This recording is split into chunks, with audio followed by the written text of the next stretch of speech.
মেয়ের বাবা যারা আছেন বা মেয়ের বড় ভাই যারা আছেন, তারা যখন ছেলে খুঁজবেন তারা তিনটা জিনিস দেখবেন। এক নাম্বার, বিশ্বনবী বললেন, ইযা জাআকুম মান তারদাউনা খুলুকাহু ওয়া দীনাহু ফাযাওইজুহু ওয়া ইল্লা তাফআলু তাকুন ফিতনাতুন ফিল আরদি আও ফাসাদুন আরিদ। এমন কোন ছেলে যদি তোমার কাছে প্রস্তাব নিয়ে আসে, যেই ছেলের মধ্যে তুমি দুইটা জিনিস দেখবা, তার চরিত্র ভালো, তার দিনদারিও ভালো, তার কাছে বিয়ে দিয়ে দাও। তিনটা জিনিস লাগবে ছেলের ক্ষেত্রে, এর মধ্যে এক হাদিসে দুইটা পাওয়া যায়। এক হচ্ছে খুলুক, ভালো আচরণ। দেখতে হবে ছেলেটা গাঞ্জা টানে কিনা, ঠিক কিনা? ছেলেটা মহিলা কলেজ শুরু হলে ওখানে দাঁড়িয়ে ইফটিজিং করে কিনা, 31st নাইটে কোনো মেয়ের ওন্না ধরে টান দেয় কিনা, টেন্ডারবাজি করে কিনা, চাঁদাবাজি করে কিনা, এলাকায় ত্রাস সৃষ্টি করে কিনা।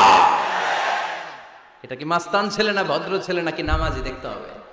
তাহলে এক নম্বরে খুলুক, ক্যারেক্টার, এটা দেখে নেবে। নাম্বার 2, দিনদারি, ক্যারেক্টারে দেখবেন যে অন্য মেয়ের সাথে সম্পর্ক আছে কিনা, এর হাতে মেয়ে দিলে মেয়ে নিরাপদ কিনা, পরে আবার পরকীয়ায় জড়াবে কিনা। এটা হচ্ছে খুলুক, ক্যারেক্টার। 2 নম্বরে দিনদারি, মসজিদে যায় কিনা। 3 নম্বর যেটা দেখতে হবে, মেয়েটা ছেলেটারে পছন্দ করে কিনা। এটা দেখেন আপনারা? দেখে না? না, এটা করা যাবে না। জোর করে মেয়েকে বিয়ে দেওয়া যাবে?